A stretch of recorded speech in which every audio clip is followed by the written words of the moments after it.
En primer lugar, queremos agradecer a la Unidad de Investigación de la UPV, a la Unidad de Apoyo a la Investigación de Oxeraba, especialmente a Estíbaliz Cristóbal, aquí presente, a las matronas de primaria, a las matronas de partos, a la Asociación ONGIS y sobre todo a los participantes que han hecho posible esta iniciativa y a todos los residentes de España que nos han aportado información pertinente.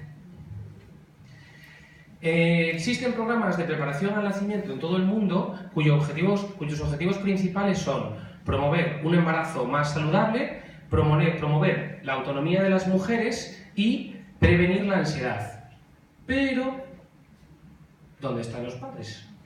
Nosotros vemos, y hemos visto a lo largo de nuestra residencia y de nuestro desarrollo profesional, que la figura de la pareja está poco incluida y ausente, y esto es algo que te refieren los mismos padres. No es algo que nosotros hemos solo visto, digamos, en nuestro ejercicio.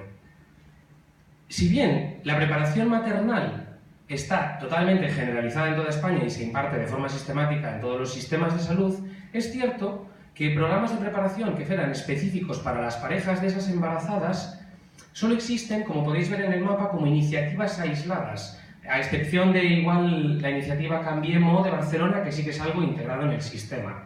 Por lo tanto, nos parecía interesante, dado que estos padres lo que nos refieren es ansiedad, angustia, falta de conocimientos, falta de implicación, y con nuestro estudio lo que hemos querido es incluir esta figura del padre como participante activo de este proceso. Y lo hemos hecho de dos formas. La primera es dando formación específica para ellos. Es decir, en vez de contarles a lo mejor de qué va un parto, en qué consiste, qué es la dilatación, qué es el expulsivo, hemos preferido contarles, cuando tu mujer esté así, tú puedes hacer esto. Y por otro lado, también darles un rincón, digamos, un espacio en que entre hombres, principalmente, puedan expresar sus sentimientos, que es algo que, como podréis saber, a veces nos cuesta un poquito. ¿Qué hipótesis hemos barajado? Por un lado, planteábamos que nuestro estudio iba a disminuir la ansiedad de estas parejas en un 20%. Y por otro lado, los conocimientos que ellos tienen sobre todo este proceso iba a aumentar un 30%. Con lo cual, nos quedan como objetivos generales, la ansiedad disminuyéndola y los conocimientos aumentándolos. De forma colateral, hemos querido también medir la satisfacción que tenían con nuestro proyecto.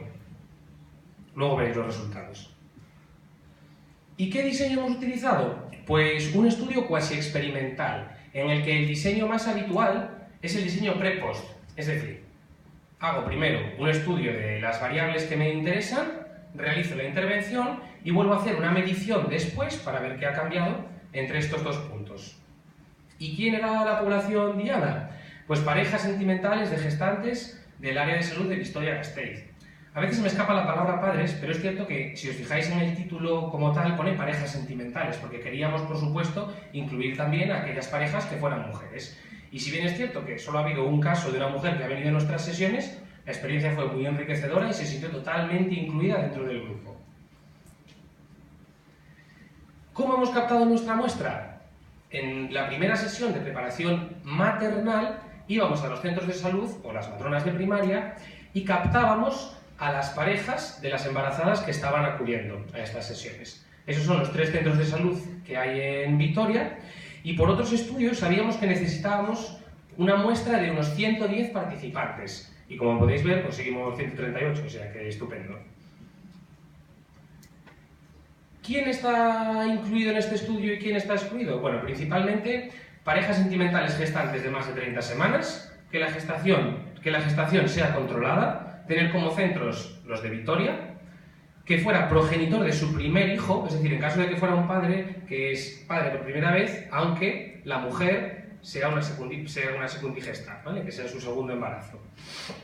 Y, por supuesto, ser capaces de comunicarse de forma fluida en castellano, porque es la lengua vehicular de las sesiones. ¿Y en qué consiste nuestra intervención? Pues principalmente en 2 sesiones dirigidas específicamente, como ya he comentado antes, a las parejas de las embarazadas. Y las dividimos de tal forma que en la primera hablaríamos de embarazo y parto, y en la segunda hablaríamos de puerperio, sexualidad y cuidados del recién nacido.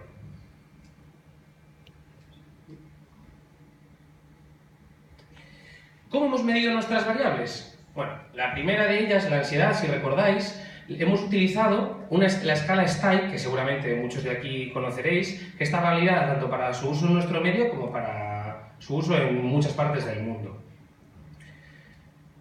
Y para los conocimientos hemos decidido que, después de hacer una revisión bibliográfica importante, o sea, si hay pocos test para medir los conocimientos que tiene una embarazada respecto al embarazo, parto y puerperio, no os imagináis lo poco que hay para sus parejas.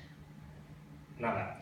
Entonces los investigadores decidimos que lo mejor sería hacer nosotros mismos un test sobre estos conocimientos, que tienen 10 preguntas con 4 opciones y solo una correcta. ¿Y cómo hacíamos para entregarlo? Como os he explicado antes de pre y post, pues dábamos 2 sesiones, ¿veis? Como en la flecha.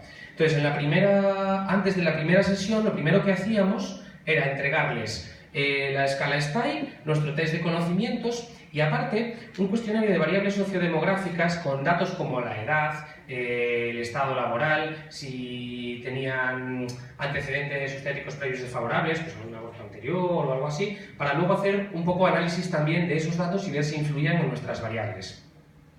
Y después de la segunda sesión, lo que hacíamos era volver a repartir la STAI y lo de los conocimientos y, aparte, dejábamos un apartado para medir la satisfacción. ¿Y cuáles son los sesgos y las limitaciones de nuestro estudio? Pues nuestro estudio, como todos, tiene ciertas limitaciones. Dentro de las limitaciones de fiabilidad, tenemos que hemos sido muy estrictos con los criterios de inclusión. Al final, había muchos padres, por ejemplo, que eran padres por segunda vez, que les seguía interesando las sesiones y que se querían apuntar,